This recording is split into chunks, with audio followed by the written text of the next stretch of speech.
E aí, galera do Gazeta de Marte, está começando mais um episódio, o 11º episódio, que eu vou me dar o luxo de botar o nome desse episódio, Sujeito de Direito.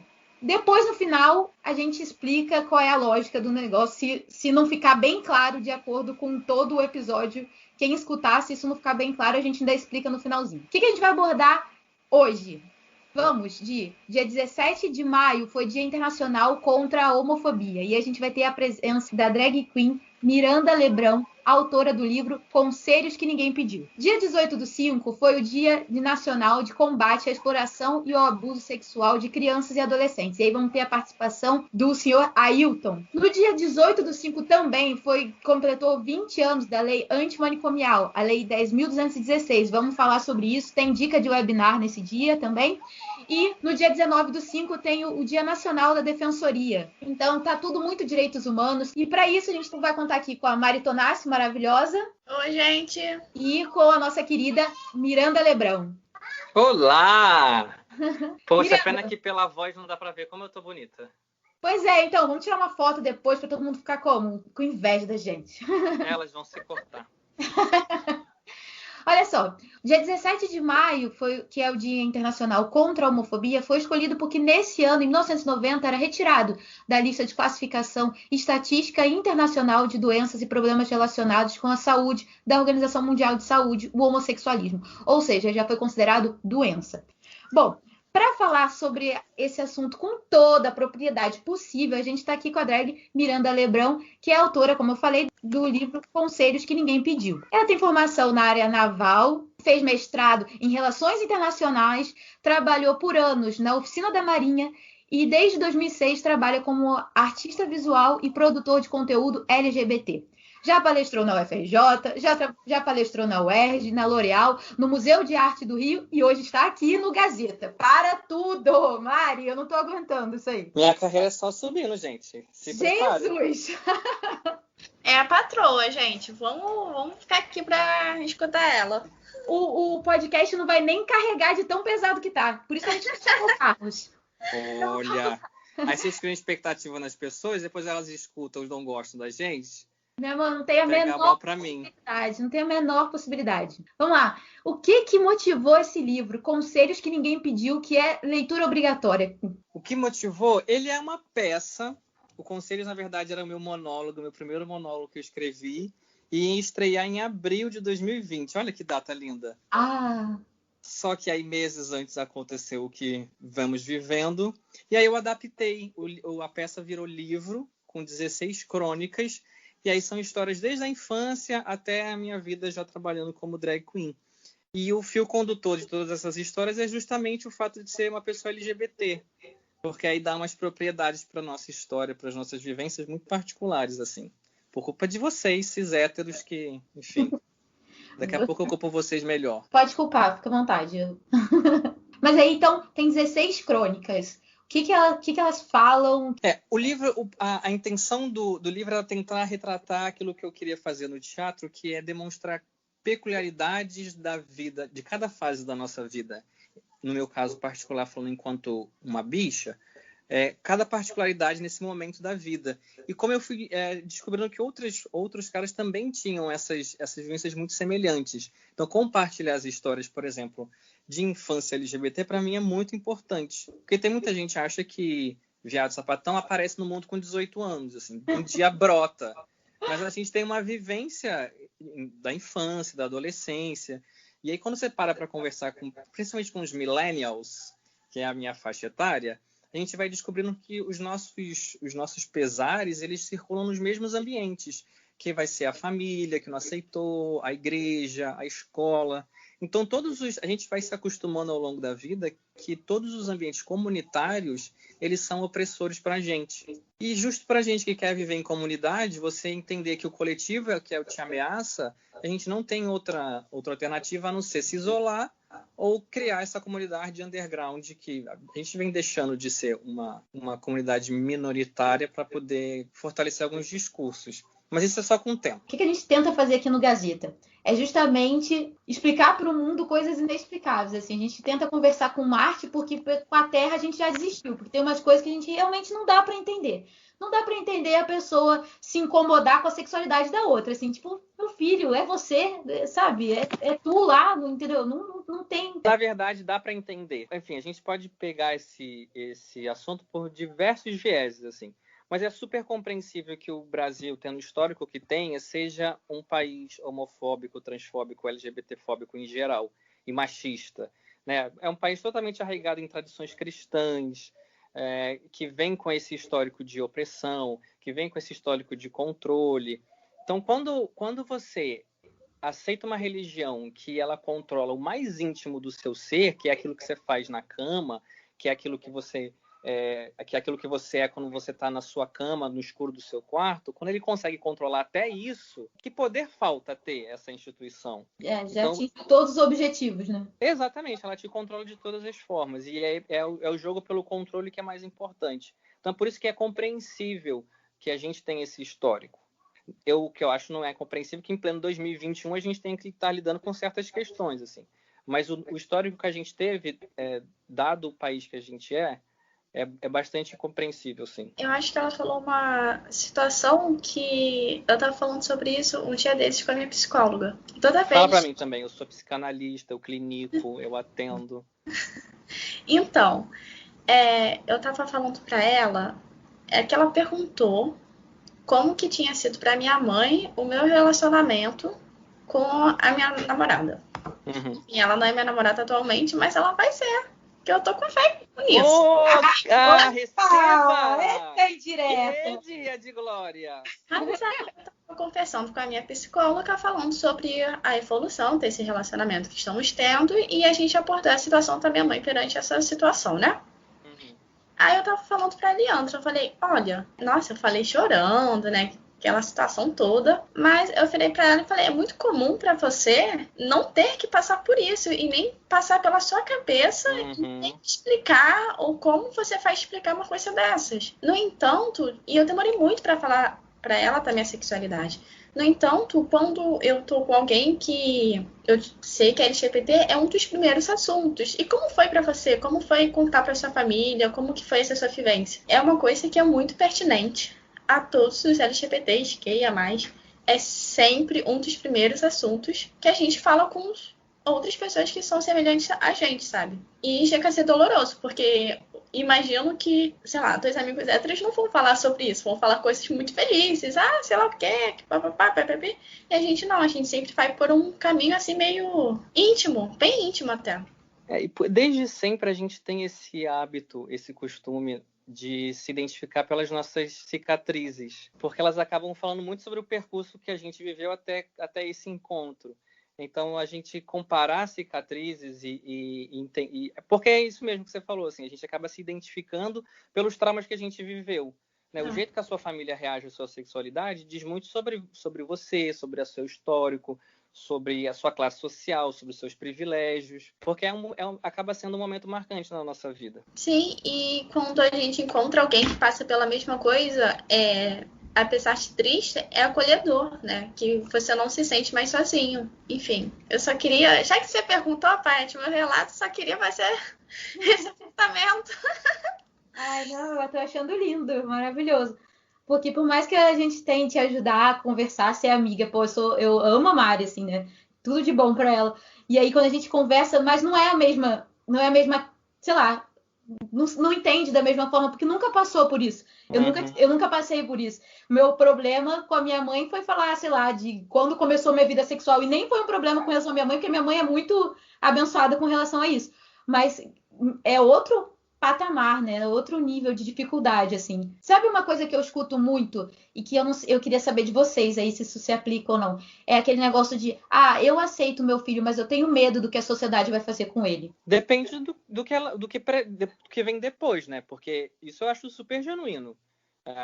Porque a gente realmente vive numa sociedade super LGBTfóbica em que você corre risco de vida. Então, ter essa preocupação de o que pode acontecer quando esse filho, essa filha está na rua, é muito compreensível. Agora, como você lida com a existência desse filho, que aí vai determinar como a gente vai enxergar essa situação. Se ela vai ser uma mãe super homofóbica ou se de fato vai ser uma mãe acolhedora, apoiadora. Sim, concordo. E também tem a situação, assim, minha experiência agora. É muito mais fácil você aceitar o filho do outro, sendo que ele é do que o seu próprio. Porque o outro nasceu assim, o outro é assim mesmo, enfim. Mas quando é o seu filho, nossa, muda totalmente a figura. É tipo, você escolheu, você está sentado assim porque, sei lá, você é assim, assim, assado, enfim, qualquer coisa.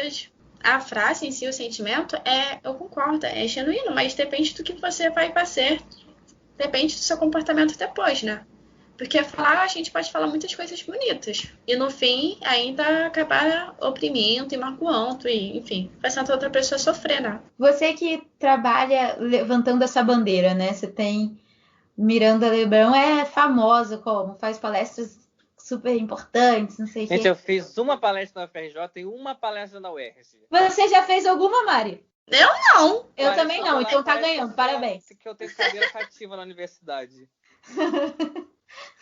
Ah, mas olha, isso você é uma referência, isso é muito Mas importante. Universidade Federal só tem sapatão, viado, gente fumando maconha, gente fazendo performance. É isso, aí. Tinha uma drag queen nesse dia lá.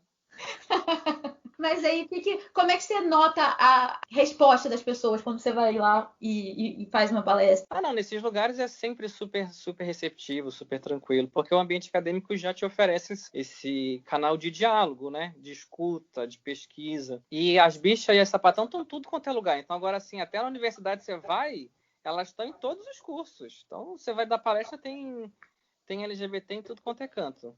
Tem mais GLB em tudo que é canto. Tem mais GLB? O que é GLB? Gay, lésbicas e bis. Porque a vivência da pessoa trans em comparação aos gays, às lésbicas, é bastante diferente porque tem suas propriedades, né?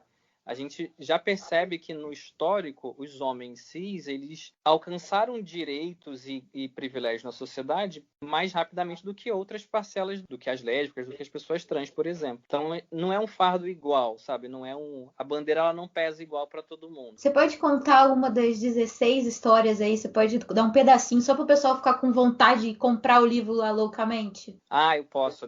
Eu tenho que pensar em faixa etária. O que eu posso falar aqui? Mentira. O livro não tem nada pesado. Não tem nada de 50 tons de drag. Não tem nada disso. Ele é super family friendly. Entendeu? Eu trato héteros e famílias héteros como se fossem gente quando vai me assistir. Eu trato igual todo mundo. Nunca fiz discriminação. Não abraço mais porque eu não estou abraçando ninguém. Porque estou há 15 meses em quarentena. Maravilhosa. Na verdade, a história que abre o livro, que é a história mais pesada em si, é porque eu tive sempre muitos enfrentamentos com família, assim, né? Desde pequeno, porque nunca dava para disfarçar. Eu sempre fui uma criança bicha. Então, assim, eu era pequenininho, magrelinho, todo afeminado, corria balançando a mãozinha, odiava ter que jogar futebol, adorava ter que, sabe, ficar com as meninas e brincar de boneca e fazer história. Então, eu fui essa criança viada.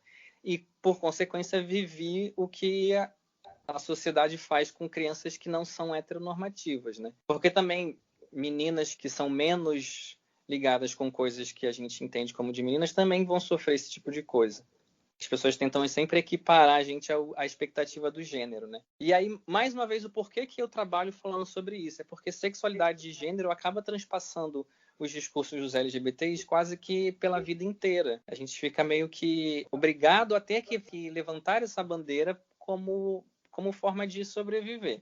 Porque ou a gente faz isso, ou então a gente vai estar sempre debaixo de uma sombra, escondido, sem conseguir, de fato, se organizar. A história que abre o livro é justamente falando sobre família, sobre problemas de família, sobre problemas graves de família, e que nem sempre eles ficam bem. E essa é a questão, assim. Nem sempre a gente vai conseguir... porque as coisas tendem a melhorar. Então, todo LGBT que sai do armário, é importante que ele soubesse disso. As coisas tendem a melhorar com o tempo. Mas isso também não é garantia. E no meu caso foi isso, assim. A gente foi conduzindo para uma relação familiar que não tinha estrutura, não tinha porquê a gente tá tá junto como família, só por ligação de sangue, porque não há respeito pela existência do outro. E isso é muito medonho, porque dá uma sensação de medo muito forte. Porque é como se você estivesse no mundo e nunca tivesse um teto sobre você. Você fica meio que ao léu. E esse sentimento, ele é muito expositório, assim, deixa a gente num lugar de muita fragilidade. Eu não queria dar spoiler, mas o livro começa pesado, tá? Mas é só uma crônica. Mas é porque esse assunto, de fato, eu gosto de falar.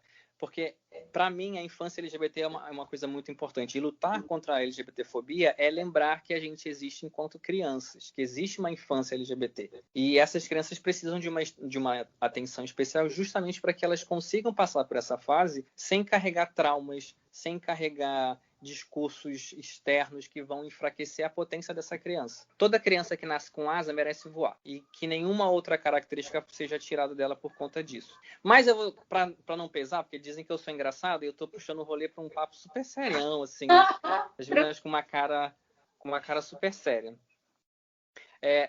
O livro, ele tem uma pegada cômica? Tem. Eu não me considero comediante.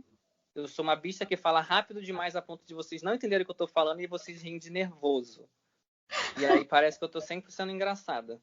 Tanto que quando eu não sei mais o que falar, eu vou falando umas coisas avulsas, com a dicção ruim. Daqui a pouco você já fala, obrigado, Miranda. Aí faz igual o rádio dos anos 80, que vai baixando o volume e a pessoa vai indo embora. Sim. É mais ou menos isso, assim.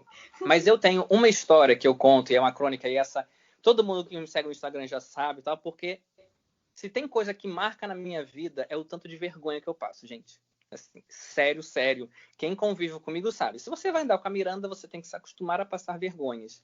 E não que eu faça vergonhas, mas as vergonhas, elas me perseguem. Então eu já fiz a paz com o universo e sei que minha vida é isso. Mas uma das maiores vergonhas que eu já passei na minha vida foi quando a avó de uma amiga minha muito querida faleceu. E a avózinha dela faleceu no dia 1º de janeiro. Faleceu assim, bem na virada do ano. E aí no dia 1º, o velório era tarde e tal, a gente falava, vamos dar uma passada lá pra falar com ela, porque ela tá super triste. Só que eu nunca tinha ido em um velório. Inclusive, não gosto, não tô nem afim de aparecer no meu. É uma coisa meio mórbida pra mim. Fui, aí eu falei, vamos chegar cedo? A minha ideia era, a gente chega cedo, fala com ela, que ela já vai estar lá, e vai embora antes do auê começar. Porque eu não sabia como ia ser e não estava muito confortável de ficar lá. E a gente deu o azar de chegar junto com o corpo da senhora. Então a gente entrou parecendo que era o cortejo do velório. Para as pessoas que já estavam lá. Eu tava perdido.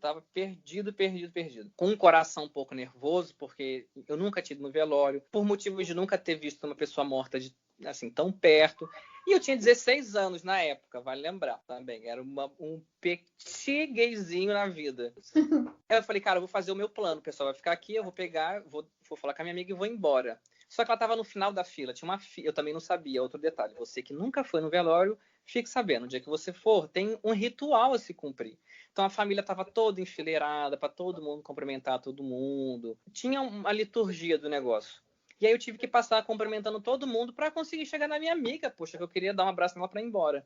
Só que eu não sabia o que falar. E eu cumprimentei todas as pessoas da fila falando Feliz Ano Novo. Nossa, mas não tinha outra frase. Eram 6 pessoas antes da minha amiga na fila. E eu cumprimentei todas as pessoas falando Feliz Ano Novo. Era 1º de janeiro. Sabe aquela coisa meio automática do final de ano? Você fala, Feliz Ano Novo. E eu falei Feliz Ano Novo com cara de meus pêsames. Porque era isso que eu queria falar. Essa era a frase que eu queria dizer. Só que eu não sei, não me veio. E aí eu entrei no automático e lancei um Feliz Ano Novo com uma cara triste. No terceiro Feliz Ano Novo, eu já tinha percebido que eu tava fazendo merda.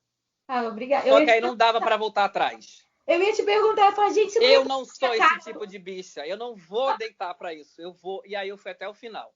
Eu falei Feliz Ano Novo para as 6 pessoas. E quando eu cheguei na minha amiga, ela olhou no meu olho e falou assim: eu sabia, eu tinha certeza que tu ia fazer alguma coisa nesse dia. Tu falou até pra ela Feliz Ano Novo? Não, quando eu cheguei pra ela, eu falei, amiga, eu acabei de cumprimentar todo mundo dizendo Feliz Ano Novo. Aí deixei 6 pessoas com cara de ué, a minha amiga querendo rir, e a pobre da velha continuava morta, que isso não mudou em nada a história. Ela foi enterrada. Gente do céu. São coisinhas assim que eu conto às vezes, pra poder fazer vocês se divertirem. E aí, enquanto aí vocês estão rindo, entendeu? Aí já vem com um assunto mais sério, já fala aí de uma coisa mais de conscientização. Quando vocês pensam que não, estão educadas.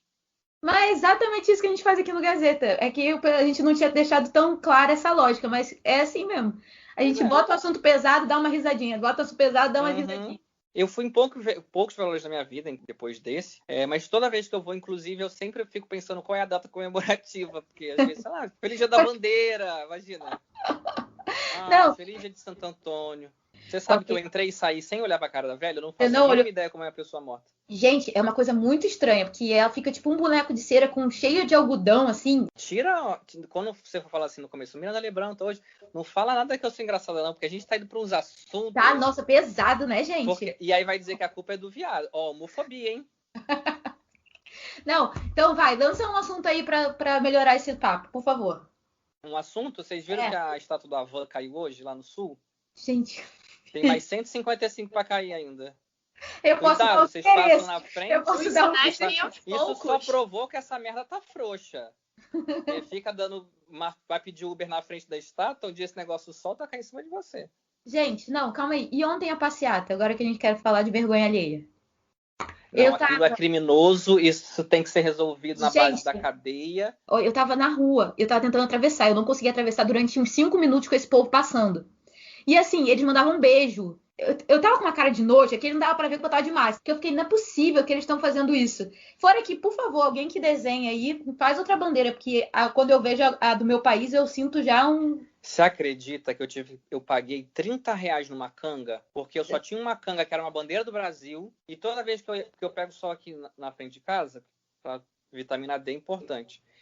Eu já não conseguia mais. Eu tava indo com uma toalha de banho, porque eu tinha vergonha de usar aquela canga. Eu tive que comprar uma nova para não correr o risco. Eu tenho um pavor. É igual quando tá na rua, você precisa, sei lá, fazer qualquer coisa que você ajeita a máscara e por um segundo você tira.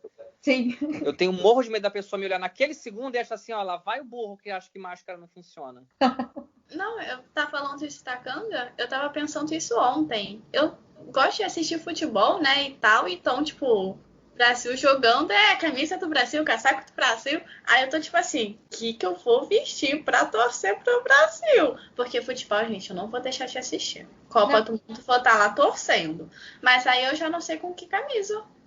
Vai ter que fazer, sei lá, joga um vermelho, uma faixa vermelha em cima, que já dá mais descaracterizada da galera. Ou então usa azul, que eles não usam muito também. E uma faixa vermelha, acho que tá bom. Dá pra diferenciar. Uma blusa vermelha com uma estrelinha branca. Pode ser. Tá ideal. Torcer pro Brasil assim agora. E um 13. Mas por via das dúvidas, leva uma bandeira LGBT junto, que aí tu já coloca no fundo, situa a galera de quem é. Eu já me justifico, né? Não, porque olha, uma das piores coisas que pode acontecer no mundo hoje é alguém te confundir com bolsominion. Sim. Olha que eu já fui ofendida nessa vida. Eu já ouvi de ofensas, não tá escrito na parede. Mas chamar de bolsominion é sacanagem. Mas nada tão baixo. Cara, se tem uma certeza que eu tenho é que ninguém dessa audiência aqui é bolsominion, cara. Porque não tem... Se a pessoa é bolsominion e tá ouvindo a gente até o 11º episódio, tem alguma coisa errada com essa pessoa. Ela tem que... Mas às vezes eles são burros. Não duvide nunca de onde eles podem chegar. Isso, inclusive, não é um convite. Fica aqui bem claro. Se você, por um acaso, chegou aqui e se identifica isso, você pode, por favor, ir embora. Sempre quis ser opressora com alguém. O Paulo Freire já dizia, né? Que quando sonha lá, não sei o que, é ser opressor também. É verdade, é verdade. Cara, eu penso que a galera que ainda é bolsominion até hoje, com tudo que já aconteceu, porque antes a pessoa podia alegar uma certa, sei lá, foi enganado. Mas até hoje não tem condições. A pessoa já abandonou a racionalidade há muito tempo, tá lá só por ufanismo mesmo e sabe-se lá mais por quê. Dado o dia de hoje, você quer deixar alguma mensagem para as pessoas, para essa... Eu achei muito legal você falar da criança gay que realmente não nasce com 18 anos e as pessoas têm que saber conviver com isso. E geralmente é esse o andar da sociedade, né? A gente vê os problemas nos adultos e depois pensa que, nossa, não, mas quando criança ele também podia estar sofrendo isso, né? Uhum. Esse assunto é um assunto que eu gosto de lembrar toda vez que eu posso falar sobre alguma coisa, justamente porque às vezes o óbvio acaba passando despercebido, né? E eu, por muito tempo nessa onda de tentar dividir informação, fui descobrindo que eu era profeta do óbvio. Que muitas vezes eu até queria falar sobre outros assuntos ou sobre outros pontos de vista, mas falar o óbvio naquele momento era o mais necessário, era o mais importante, faria mais sentido. E lembrar, é óbvio, lembrar que a gente não nasce, a gente não surge com 18 anos, não sai por aí brotando. A gente tem uma relação com, a nossa relação conosco, a nossa autoestima, a gente vai criando muito com como a gente se viu na infância. E assim, a maioria de nós tem alguma ferida muito específica. Não porque você teve pais bons ou pais ruins, porque você teve boa estrutura na infância ou não, mas coisas específicas porque você era a pessoa que você é. Você era uma pessoa... Porque às vezes a gente descobre que é gay, que é lésbica, depois de todo mundo, porque todo mundo já sabe que você é. Eu, por exemplo, eu era... Você me via de costas, você falava, é bicha. Eu não tinha como, sabe, assim, e todo mundo já sabia disso, porque eles já me falavam, no colégio já me falavam, assim, bicha, viado. Então eu fui descobrir o que era ser gay muito depois de já saber que eu era. E essa inversão dos fatores, ela foi determinante para que eu demorasse a compreender certas coisas. Porque eu tive primeiro que me defender, para depois entender o porquê que eu estava me defendendo. E isso, na minha história em particular, foi bastante complicado. Porque eu me defendi muito bem até um certo tempo, mas depois eu craquelei. Eu tive complicações de saúde, complicações psicológicas e fardos de cansaços mesmo, porque estava carregando, enfim, N histórias, N situações que se deram início lá na infância. Então, a infância LGBT é uma coisa que eu sempre vou defender, sempre vou falar, sempre vou lembrar para as pessoas que a gente existe quanto criança, quanto adolescente, que o ambiente escolar ele precisa ser reformulado para entender as minorias e para entender a particularidade de cada pessoa. Isso é muito importante. A escola precisa ser antirracista, a escola precisa ser contra qualquer tipo de LGBTfobia, isso precisa começar lá também. E aproveitar esse dia, que é um dia de luta, que a gente vai lembrar. Eu, pessoalmente, eu sou quase que religiosa com essas datas, assim. Eu gosto de lembrar, de parar e ficar relembrando todas as minhas referências, todas aquelas pessoas que pavimentaram um caminho para que a nossa luta hoje fosse até mais, não vou dizer mais fácil, mas para que ela fosse mais acessível, para que a gente pudesse fazer essa troca de uma forma mais rápida. Eu encaro essas datas meio que religiosamente, assim, eu faço esse ritualzinho. Um prazerzaço ter você aqui, de verdade. Quando quiser voltar, pode voltar. A gente não vai deixar o clima tão pesado quanto ficou hoje. Não, mas... tudo bem. Porque na outra a gente fala de umas coisas mais leves, assim, a gente fala de umas teorias de conspiração. Ótimo, adoro. Assim. Adoro. E assim, foi muito legal também que você falou que ao sair do armário, a tendência é as coisas melhorarem, né? Sim. Eu acho que... Então, vamos lá, gente. Pelo amor de Deus. Essa é uma boa notícia. Vamos sair. Gente, desde a Grécia Antiga. A invenção do mundo, gente. Não tem isso. Não tem isso. Falar que agora... Adão nunca gostou da Eva. O negócio dele era com a serpente. A Eva era só amiga. Que é isso? Não vem. E agora, antes de ir embora, eu que agradeço, na verdade, o convite para bater esse papo. Eu sempre soube que eu era uma drag da rádio. As minhas montações na rádio elas fazem mais sentido, não sei se vocês estão entendendo. Super me divirto. Muito obrigado pelo convite. Desejo que vocês tenham muito sucesso, que as pessoas alcancem muitos insights ouvindo vocês. E eu vou deixar aqui um abraço e uma curiosidade, querendo saber o que será que estão fazendo na Gazeta da Terra. Os marcianos que estão gravando esse podcast, 2 marcianas falando de assuntos da Terra com uma drag queen marciana. O que seria isso? Deixem nos comentários. Num mundo paralelo, num podcast perto de você. Muito bom, muito bom. Grande prazer. Um beijaço, tá? Volta aí quando quiser. Obrigado, gente. Se eduquem. Então, Mari, continuando aqui depois dessa incrível participação. Meu Deus, a gente tá muito importante, cara. A gente tá muito importante. Essa parte só tá... Não, assim, a gente já é um sucesso em Marte, a gente cansa de falar isso para os nossos ouvintes, mas agora vai ser na Terra, meu amor.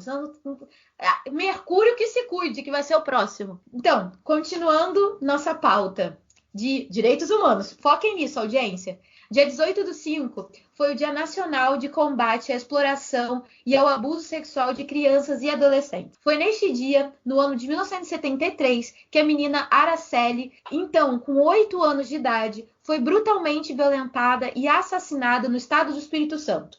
A data chama atenção para as necessidades de se falar sobre o assunto, a fim de aumentar a proteção de crianças e adolescentes. Uma cartilha para isso foi preparada, olha que legal, pelo TJRJ, o TJ aqui do Rio de Janeiro, né? Tribunal de Justiça, desculpa ficar falando sigla, a pessoa não tem a obrigação de saber. A cartilha Infância Protegida. Ela explica o que é o abuso e a exploração sexual, além do tráfico de crianças e adolescentes. Pontua os sinais de alerta sobre alterações no comportamento de crianças e de adolescentes e como estabelecer uma relação de confiança entre pais responsáveis e a criança. Ela traz também um semáforo do toque, que é muito legal, né? Que é uma forma didática de explicar, especialmente para as crianças pequenas, que os corpos delas, né, podem ser tocadas ou não, de uma forma bem levezinha que você pode aprender lá na cartilha.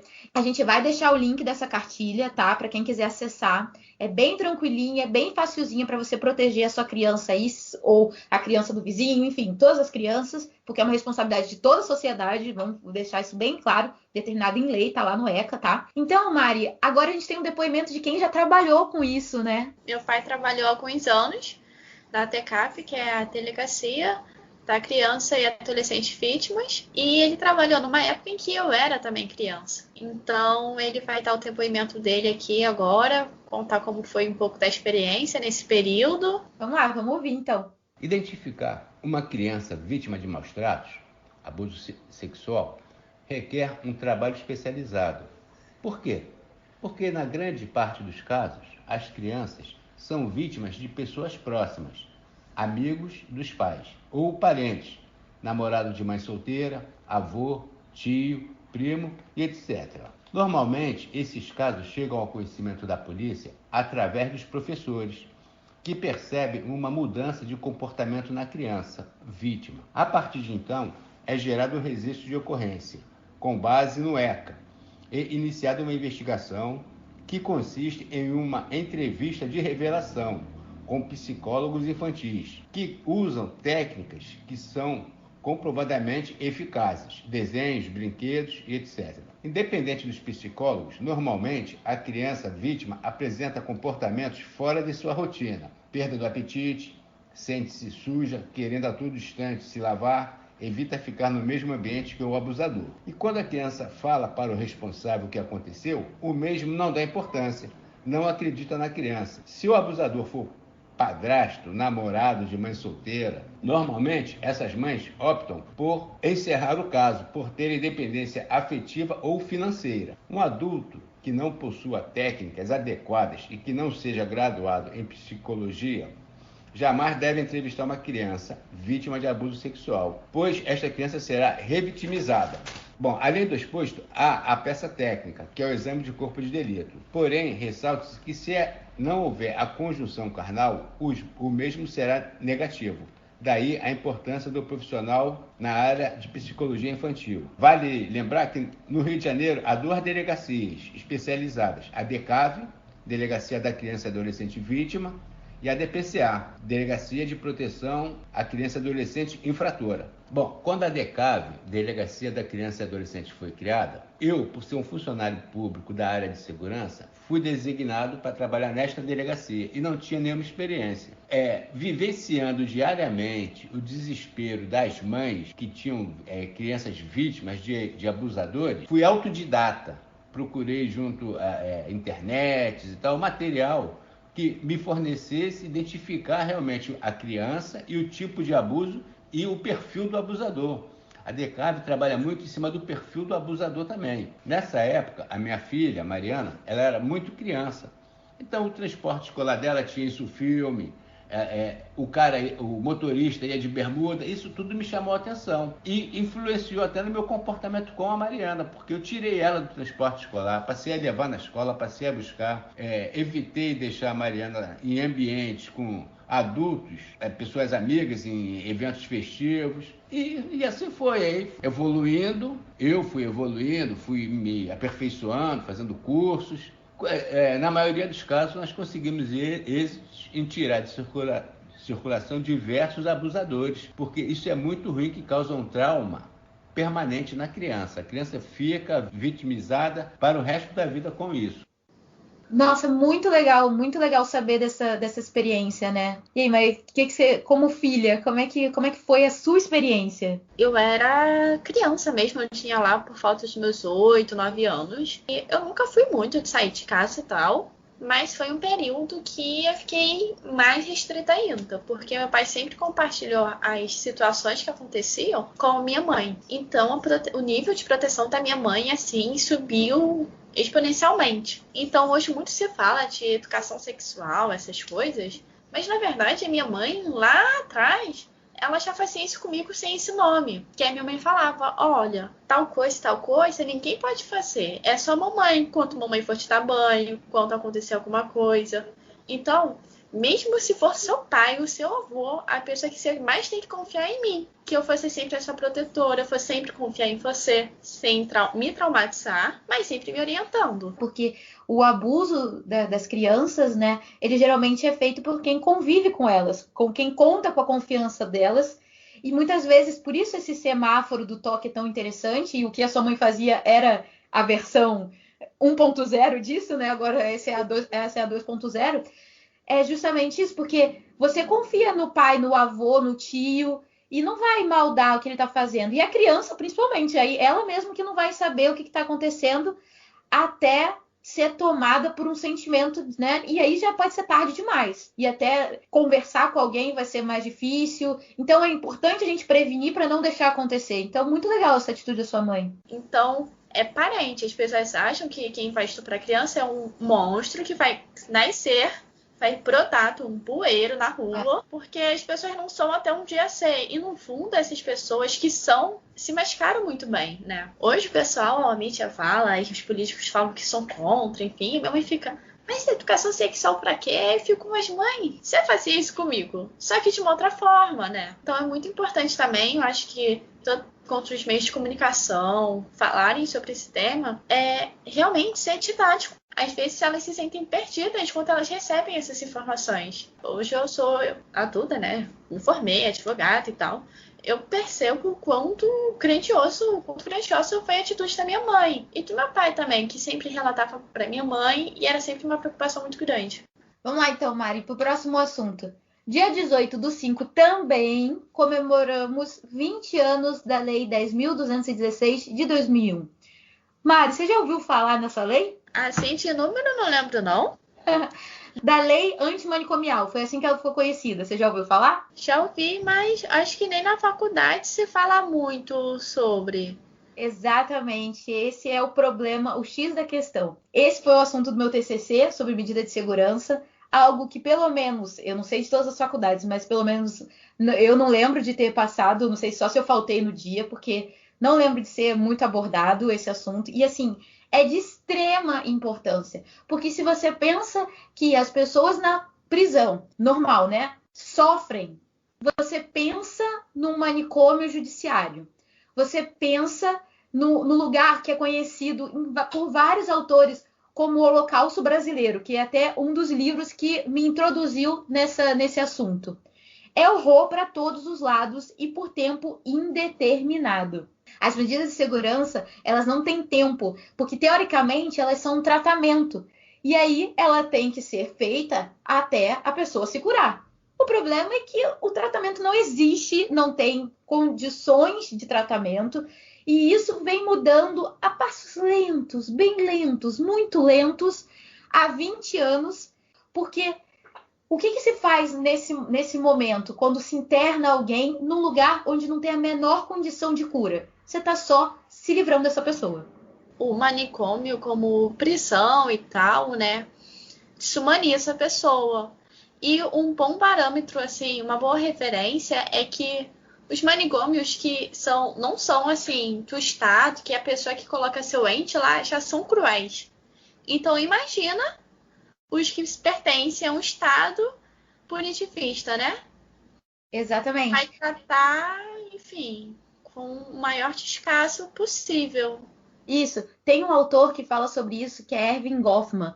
Ele fala que o manicômio e a prisão, enfim, todas essas instituições totais, que é como ele chama, eles são lugares de mortificação do eu. Lá você desumaniza completamente a pessoa. E aí, em vez de curar, você simplesmente torna aquela doença eterna. Porque ou a pessoa se revolta com aquilo e jamais vai aceitar qualquer imposição desse lugar e vai ser considerado um louco porque não aceita as imposições do local, ou então ela vai aceitar fugindo para um outro lugar na mente dela, porque aquela realidade é impossível de ser vivida, sem o mínimo de personalidade imprimida em qualquer coisa.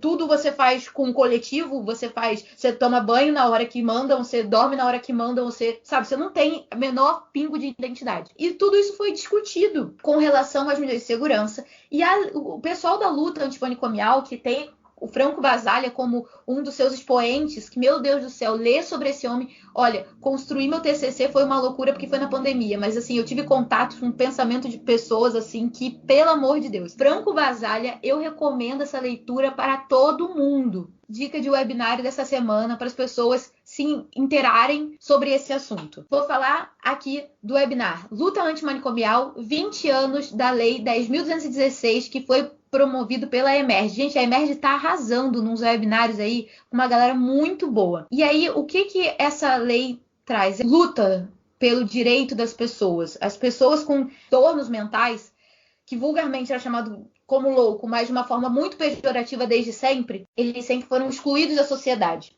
E junto com os outros excluídos da sociedade, que é a população negra, periférica, pobre, foram empurrados para os manicômios. Por quê? Sabemos que a elite não vai para o manicômio. A elite trata seu problema, seu transtorno mental em casa, que é onde a gente deve tratar.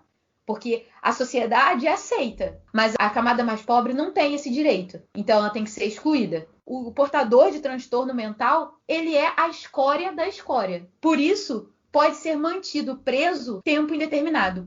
Então, por uma contravenção penal, Mari, você pode ficar preso por 40 anos. Contravenção penal, infração de menor potencial ofensivo, coisas que nem te deixariam preso se você fosse uma pessoa sã. Se você tem um problema mental, você vai ficar preso pelo resto da sua vida, provavelmente. Então é isso que as pessoas querem combater. É isso que pessoas como Franco Basaglia procuram combater. Como essas pessoas que participaram do webinar procuram combater. E eu procuro combater. Porque não há mais como a gente acreditar que a periculosidade, e assim, isso é um conceito completamente subjetivo, que remete lá a Cesare Lombroso em 1897. Olha isso. Como é que a gente pode fazer alguma coisa ainda baseado na escola positivista que é de 1897? Eu li O Homem Delinquente, assim, é risível, porque ele entende que a criminalidade, ela é uma condição atávica, ela vem como uma doença, e isso foi muito utilizado pelas teorias racistas para mostrar que o negro e o mestiço devem ser excluídos da sociedade. Enfim, então, um conjunto de coisas, assim, que contrariam claramente a Constituição, ferem completamente o direito penal, o direito processual penal, desde a dignidade da pessoa humana até o devido processo legal, até a individualização da pena, enfim, todos esses juridiquês que a gente fica meio pesado se a gente ficar falando aqui, mas assim, foi o que eu trabalhei no meu TCC. O que não se entende, a pergunta que não quer calar até hoje, e aí eu vi nesse webinar que ainda se mantém mesmo um ano depois, né, porque meu TCC eu terminei ano passado, é que por que as medidas de segurança ainda são aplicadas? Tá, a pessoa, ela tem uma doença mental, mas quem vai avaliá-lo é uma pessoa que realmente quer avaliá-lo. Porque você estava falando, eu estava lembrando aqui de uma série, inclusive, uma série muito boa da Netflix, As Telefonistas. É a série sobre 6 mulheres, basicamente, né? Cada uma tem uma história, e uma coadjuvante, por um momento, ela acha que não se identifica com o gênero dela. E aí ela vai procurar tratamento para isso. Ela é internada no manicômio e é estuprada. Você não sabe se é esse comportamento ou se é um profissional realmente dedicado, se é um profissional comprometido com a saúde pública, né, e do ser humano. E aí essas pessoas elas seguem na margem da sociedade, cada vez mais distante do, enfim, 2021, e a gente está falando sobre isso. E assim, é um assunto que as pessoas não falam. Esse é o mais chocante do negócio. Eu vou botar um áudio aqui. Nossa, um autor maravilhoso do livro Ouvindo Vozes. Ele é psiquiatra, o doutor Edmar Oliveira. Ele liberou um áudio aqui pra gente falando sobre essa data. Ele, muito melhor do que eu, vai poder falar sobre isso. Vamos ouvir? Olá, amigos. Saudações antimanicomiais. Vou fazer uma breve fala da importância que tem o nosso trabalho, que se vê ameaçado hoje pela política governamental federal. Nós sofremos um ataque violento nos últimos anos, desde o golpe de 2016, e a minha fala tem a intenção de recuperar alguns conceitos e convocar vocês para uma resistência desse trabalho, que é tratar em liberdade, que nós devemos fazer com toda a força que nós tivermos. Pois bem, já se vão 30 anos da reforma psiquiátrica. Ela começa devagar. Eu, pelos cabelos brancos que carrego, acompanhei essa trajetória da reforma pessoalmente. Eu comecei a minha carreira como médico no manicômio. No final da década de 70, começo da de 80, nós só tínhamos um manicômio com um dispositivo para que lá fossem levados os doentes da cabeça. Era um lugar de depósito de pessoas indesejáveis da sociedade e que passavam a ficar morando no manicômio. Prestem atenção. Pouco importava o diagnóstico psiquiátrico, embora ele estivesse lá para justificar. Mas eram pessoas que eram indesejáveis e que, como elas não comportavam na sociedade, elas tinham que ser recolhidas desse trânsito livre.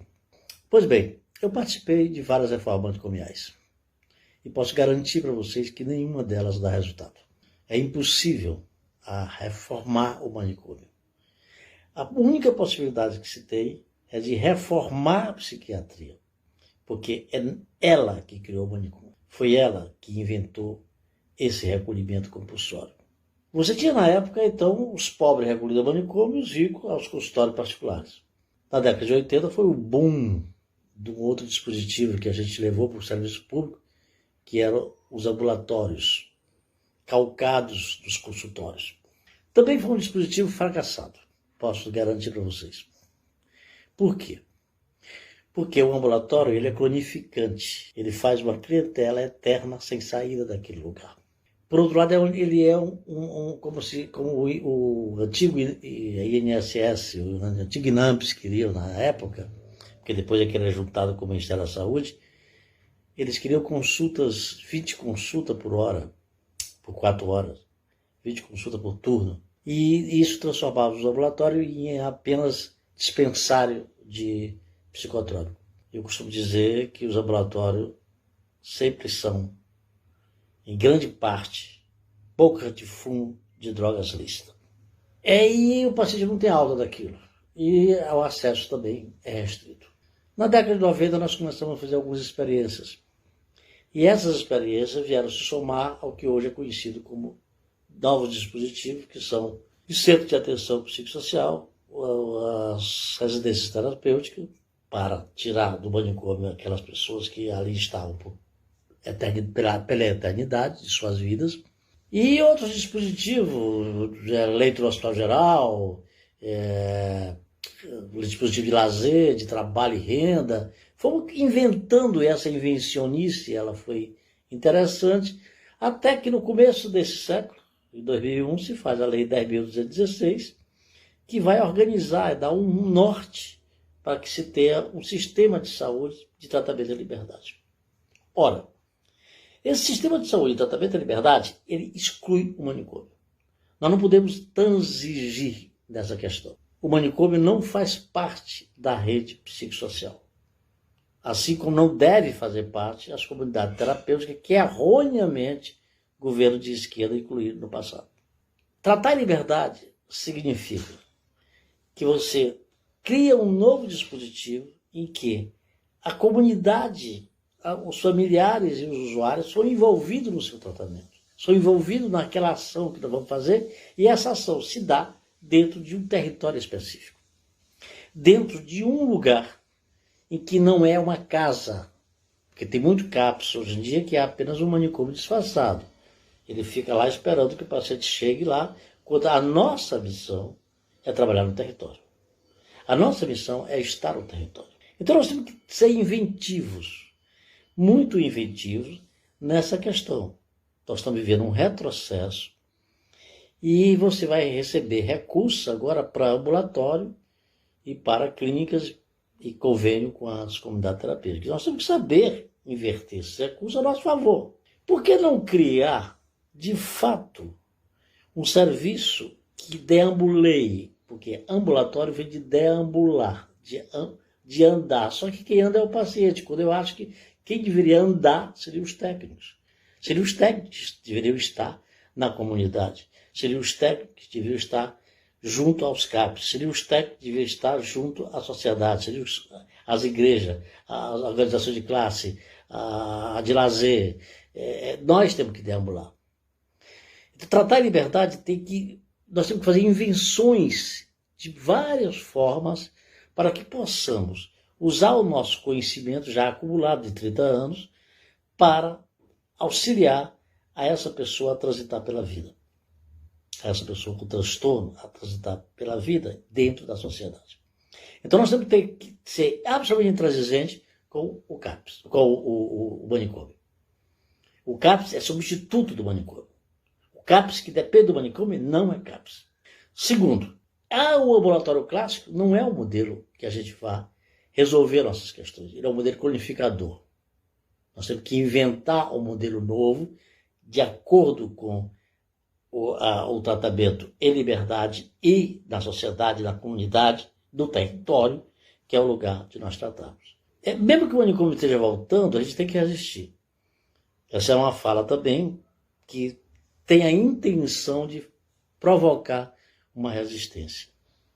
Basaglia dizia que, mesmo que o manicômio volta, nós já sabemos que é possível viver sem ele. E nós sabemos que é possível fazer o que parecia impossível. Então nós temos um conhecimento que não podemos abrir mão dele. E a outra coisa que me faz muito otimista é que a maioria de nós que aprendeu a lidar com o transtorno mental dessa nova forma, que é o tratamento de liberdade, não queremos voltar à forma antiga. E nem os usuários querem voltar ao manicômio. Por isso eu desejo a vocês um feliz dia de comemoração de resistência. Um feliz 18 de maio. Um abraço. Então, Mari, depois dessa explicação incrível, que não resta dúvidas do caráter cruel desse dito tratamento, né? E assim, fica a questão no ar de por que o direito ainda se silencia com relação a isso, por que juízes até hoje aplicam as medidas de segurança nesse modelo, sabendo que é totalmente contra a lei. E aí eu quero deixar bem claro o artigo 4º, parágrafo 3º dessa lei antimanicomial, que é a Lei 10.216 de 2001, que diz claramente, texto de lei, não vou inventar nada. É vedada a internação de pacientes portadores de transtornos mentais em instituições com características asilares, ou seja, aquelas desprovidas dos recursos mencionados no parágrafo 2º e que não assegurem aos pacientes os direitos enumerados no parágrafo único do artigo 2º. Assim, há uma vedação expressa proibindo qualquer tipo de internação, seja ela voluntária, involuntária ou compulsória, em instituições com características asilares, que são os manicômios judiciários, que são muitos ainda as comunidades terapêuticas, que também vai ser criticado, tanto por esse áudio que vocês acabaram de ouvir, quanto no webinar, porque a gente precisa realmente mudar essa concepção, porque estamos falando de necropolítica, estamos falando do que o doutor Sérgio Verani falou, de necropsiquiatria, algo voltado para a morte. E aí eu queria fechar esse assunto falando do Franco Basaglia, ele, psiquiatra italiano, que é um principal expoente dessa luta antimanicomial, desse movimento, com a sua mulher, que é Franca Ongaro Basaglia, Eles propuseram reformas não só no âmbito psiquiátrico e nas instituições asilares, como na política e na sociedade, trazendo a responsabilidade da mudança para cada pessoa, diante da necessidade de reavaliação da forma como lida-se com as diferenças, insistindo numa mudança político-econômica e na importância dos movimentos sociais. Para que haja tratamento, é preciso que exista uma margem de reciprocidade entre as partes, pois uma relação terapêutica necessita de liberdade do paciente. Do contrário, está-se diante de um objeto que não tem voz para opor-se às arbitrariedades do médico. Se o paciente não tem alternativa, não há dialética, pois não há possibilidade de contestação. Assim, só lhe resta uma saída: a fuga na produção psicótica, o refúgio no delírio. Logo, qualquer tratamento forçado para a Basalha é uma ficção, uma balela contada pela classe dominante para manter sua fantasiosa sociedade perfeita longe dos reais distúrbios sociais. Classe esta que ignora as consequências das pressões que exerce sobre as personalidades vulneráveis, mas hipervaloriza as consequências sociais que uma personalidade psicopática comporta. Esse textinho aqui no final faz parte do meu TCC, baseado nos ensinamentos de Basalha, e eu quero enaltecer aqui o papel da Defensoria Pública, que, de acordo com a doutora Patrícia Magno, pondo em prática atitudes antimanicomiais. Hoje, no Rio de Janeiro, não existe mais o exame de verificação de cessação da periculosidade, de acordo com a doutora Patrícia. Existe um exame multiprofissional e pericial de avaliação psicossocial, ou seja, não é só o perito forense que vai determinar o tempo de tratamento, o destino dessa pessoa, tá? Com isso, eles diminuíram os prazos, mas assim, é um trabalho lindo, feito pela Defensoria, o que me leva ao próximo ponto, que foi dia 19 de maio, Dia Nacional da Defensoria Pública. Essa instituição, assim, que eu admiro muito, que tem todo o meu respeito, principalmente porque cuida da população mais vulnerável, que não é minoria, que é a maioria, mas que fazem a gente acreditar que somos minoria, não somos, e a Defensoria é uma entidade que faz o direito fazer sentido. Aí sim, vamos fazer o link de todo o episódio. Luta pela causa LGBTIQI+, luta pelas crianças, luta pela luta antimanicomial. Então, a Defensoria Pública, eu só tenho palmas e agradecimentos e quero saber de quem já trabalhou lá dentro. Fala aí, Mari, como é que foi a sua participação? Para quem não sabe, eu estagiei em muitos lugares, escritórios muito grandes e também passei pela Defensoria Pública. No caso do meu estágio foi o da União. E olha, eu digo com toda certeza, eu nunca cresci como pessoa tanto em um lugar como eu cresci lá. É uma carga emocional sempre muito pesada, assim, era sempre muito doloroso ler os casos. Eu lembro de um que me marcou muito, que tinha uma moça, né, ela tinha 2 filhos especiais. Morava em Petrópolis com o marido e engravidou da 3ª filha. Só que essa 3ª filha tinha uma doença que não tinha tratamento nos hospitais de lá. Aí o Estado custeou uma moradia para ela, porque ela não tinha condições de arcar e tudo mais. E aí você pensa, ok, o Estado está cumprindo o seu papel. Olha que coisa boa. O marido abandonou ela, né? Veio pra cá, abandonou. Então ela ficou aqui sozinha, desempregada, com 3 crianças especiais.